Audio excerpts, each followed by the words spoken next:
was in northern Uganda, and we were passing out mosquito nets to try to help babies not get malaria.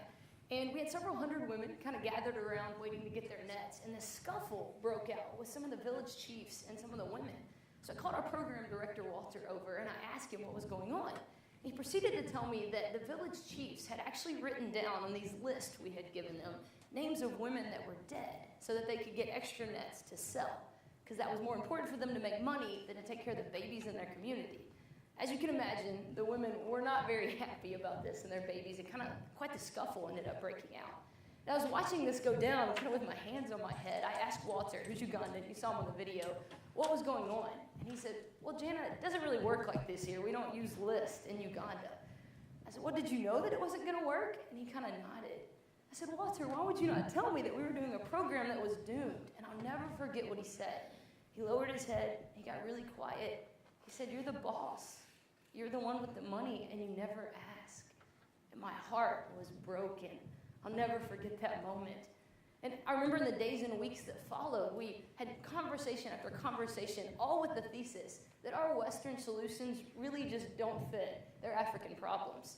And he kindly began to explain to me these kind of cultural nuances that are deeply ingrained in Ugandans that simply aren't ingrained in me.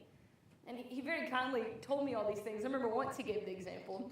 He said, no matter how much time I spend around my wife or around women, I'm never going to understand how you women think. I understood that example, but then it kind of stopped me in my tracks to think that I had the audacity to try to step into shoes that don't even closely resemble my own with culture. And to kind of go a step above that I could be this movement leader, and that I could supersede who I am and lead a culture and context that I have no understanding of. I remember going back to my hut and just crying out to the Lord, apologizing, realizing that I'd spent years and thousands of dollars putting a Band-Aid spiritually on an impoverished community. Not even a good Band-Aid, one of those cheap ones my mom used to get that just fell off your finger. And I remember crying, saying, God, what is your heart for this then? What is your heart for these people? What do you want from them? I'll do it. This is the missions I was taught. I don't understand what I'm supposed to do. And I've learned in walking with the Lord, when you ask him a question, he actually answers. Sometimes it's immediate, sometimes it takes a while, but in this case it was a couple days later. Some of the elders of the community came to visit us in the compound we were staying at. They were so sweet. They were thanking us for everything that we've done, and they said, Jana, if we could be so bold, can we ask you for one thing? I said, of course, I would love for you to. They said, we appreciate all this physical aid that you've done, but what we need is more of Jesus. We have men and women within our church that are dying to go out to every reach of this community. We don't know how. Can you teach us? Can you train us? Can you give us resources? Will you give us Bibles? That's what we need. We need Jesus, Jana. And at that moment, a light bulb went off in my head.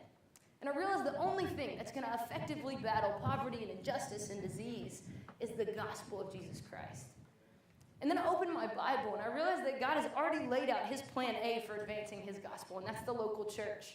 And there is no plan B. Certainly, plan A is not Jana, this white missionary who has no clue to going over there and trying to figure things out, but rather the local men and women that he has birthed and knitted together in the womb to be in these places all over the world to spread the gospel. They know their language, they know their culture, they know their people, they know these cultural nuances that I'm oblivious to. It's beautiful. It makes perfect, logical sense. Everything reproduces off of its own. It's repeatable. It's the gospel. So from that moment, I decided that everything had to change. And the nonprofit I helped co-found, we switched our mission, which is not smiled upon in the nonprofit world or with your board. But I got a glimpse of what God was doing, and I couldn't go any other way. I started dreaming about what it could look like with us as Americans and our vast amounts of resources. Whether it's funding, whether it's equipping, whether it's strategies, whether it's training. And if we could connect those to these men and women who are on fire for the Lord all across the world, what could that possibly look like? I couldn't help but get excited. And I started asking, okay, Lord, well, how do we help them? Like, this is good in theory, but what is kind of the action piece in this? And I felt like as soon as I opened the Bible, every word screamed, Jana, it's discipleship. Discipleship is the gas here that kind of makes the car run. And I'd heard discipleship my whole life. I know that word very well. It's investing gospel truths that you learn from the Bible and from the Lord into the life of another. But I almost became numb to it, and I didn't realize the power that it actually had. And I'm not sure how I snuck into talking at outside-the-box ministries when everything I'm saying I ripped off of Jesus and Paul. but it's in here and it actually works. And I'm a living, breathing example of how it works. I grew up, my parents loved the Lord so much. My mom read the Bible to me more times than I can remember. And I came to know the Lord at a very young age. But as I started getting into high school and college and post-college, I was a lukewarm Christian at best. I professed that I loved the Lord, but I showed very little fruit. And I certainly didn't care anything about sacrificing everything I am so that people who didn't know the Lord could come to know him. And all that started to change when a woman named Sydney Clayton started discipling me. She didn't preach at me. We didn't go through a cheesy Bible study. She simply started telling me about this God that she was hopelessly in love with. And I realized that he was merely an acquaintance to me. And I started stepping further and further in what it looks like to fall desperately in love with the Lord. And everything started changing. And I'm up here today because I am who I am today. I'm up here talking to you because of the hours and hours they invested in me. Discipleship works. I'm a living, breathing example of what it can do in a person, how it can change a person. And if you don't believe me, let's look at the Bible. Believe that. And if you don't believe the Bible, go talk to N.T. Wright. I'm sure he can help you a little bit with that. But so Paul's like the main guy that we go to for discipleship, right? And as Coleman was talking about, the early church is booming in the beginning. Paul was leading this great movement. In Acts 14, there's a verse in verse 23 that I feel like perfectly sums up kind of his theory in this. Verse 23 says, Paul and Barnabas also appointed elders in every church. With prayer and fasting, they turned the elders over to the care of the Lord, in whom they had put their trust. Paul believed in discipleship. Everything he did when he went to a new city, he preached the gospel, and then he made sure that indigenous leaders were appointed, not people that he brought with him, to lead the church. And he trusted the training he was giving them, but more importantly, he trusted the Holy Spirit in whom he left them with. He could give away leadership because he knew who he was leaving them with. And that's hard to do sometimes. I'm a little bit of a control freak, so a lot of times I look at leaders and I'm like, I'm not sure if they're ready.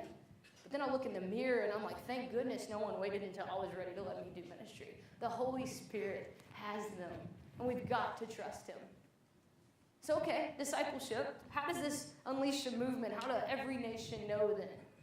Let's go back to elementary school math class and just look at the concept of multiplication. Again, let's check out Paul's playbook. He's kind of the leading expert on discipleship and multiplication. And what Coleman was saying, in the early church, we can still see that. That isn't just in the Bible. Like, I fully believe the Lord still wants that for our generation today. Just a booming and revival of how good he is. So in 2 Timothy 2:2, you all probably know this verse.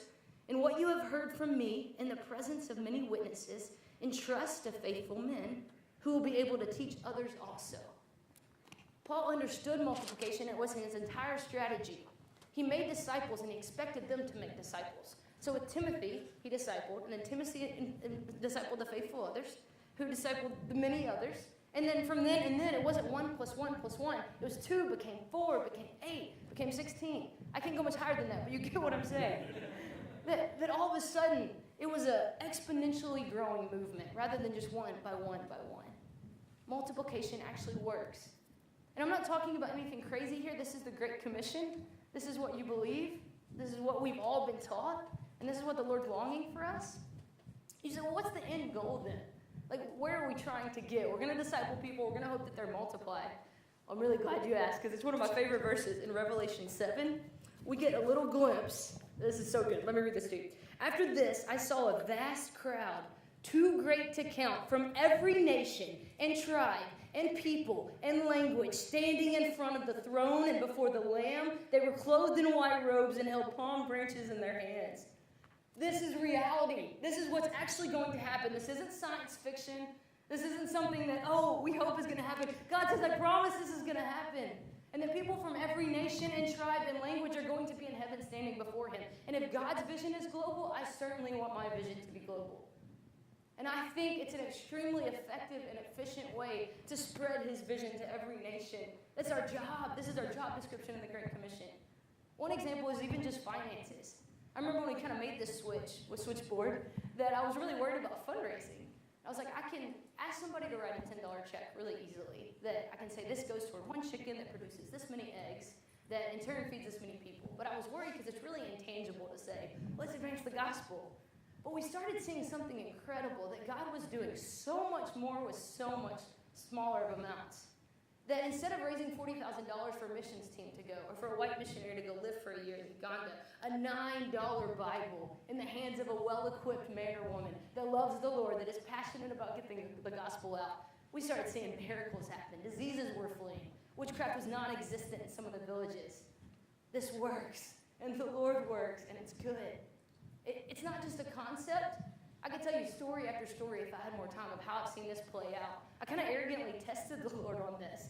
And I wondered, I said, Lord, is this your heart? And he just blew me away. One of my favorite stories, the first time we ever did a pastor training conference. We did it in Uganda, and they told us, they said, Jana, nobody's going to come. It's during farming season, and a few years ago, a healthcare nonprofit came and tried to pay people to actually come, and no one came. So maybe you'll have 5 people. I said, okay, Lord, we'll be good with 5 people, whatever you say. 240 church pastors and leaders came because they were starving for the word. And then those 240 people got so excited about what God was doing in their village, they immediately turned around and discipled 200 youth, men and women in their teenage years, in their 20s. And they said, this isn't enough. We filled up our village. Let's go to the next village and train 150 more men and women about what they can do and how they can spread the gospel. And the 2 villages said, there's so many people who don't know. Let's throw a revival. And completely on their own, without any help from us, they threw a revival in January, and 59 people came to know the Lord. The Lord's plans really work. Take my friend Andre. He lives in Portugal. We'll get out of kind of the third world context. He came to know the Lord when he moved to Nashville for music. I remember I was talking to him once. He was trying to explain to me kind of what the cultural context is in Portugal. He said, Jesus isn't even on people's radar. Like, they almost have a blank face when you start talking to them about it. I remember he went and met with some American church planners, and he got back, and he was so sad. I said, Andre, why are you sad? He said, they don't know the language. They don't know my people. They don't know the cultural context. I'm terrified that no one's going to listen to the good news that they have. But instead, Andre said, I'll take this upon my shoulders.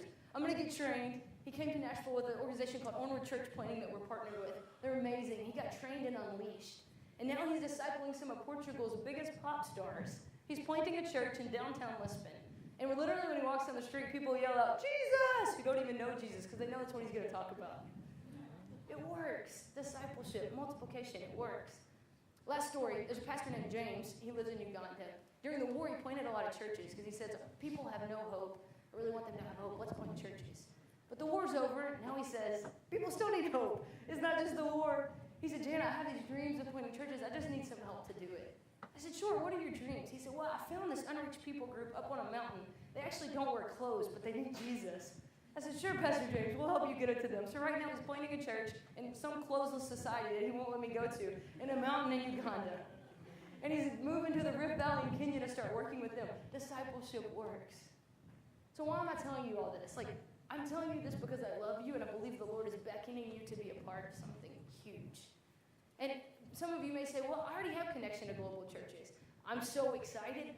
Please be intentional in discipling them and letting them run the show. Please listen to their plans and their dreams and come behind them rather than going before them. Some of you may say, Jan, I don't really have any global connections. I'm called to home missions. We are all called to all missions. And if you don't have any connections, that's why organizations like Switchboard and Onward exist, and so many other amazing organizations. Come talk to me afterwards. I would love to get you connected. Some of you may say, well, I'm on a missions team. This isn't really how we do things. I just ask you to go pray. If the Holy Spirit is pinging your heart, I have a feeling he's trying to awaken a revival in us. And all we have to do is say yes, and he does the rest. I can take zero credit for anything that has gone on in this organization. I know it's hard. I know we're all kind of used to being like the lead actor in our own stories. I'm always the hero in my head in my stories. But we have to be okay with being the supporting actor in other countries. Every good story is a good story because they're supporting actors and actresses.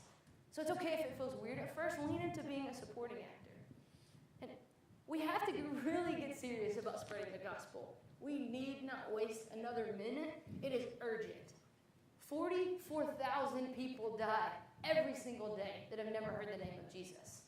Let's make that a little more down to earth. That means over 450 people, while I've been talking, have passed away and never heard this good news. Guys, we can't wait. But you know what the even better news is? The Lord's already mapped out every single detail on the pages of this Bible. All we have to do is say yes.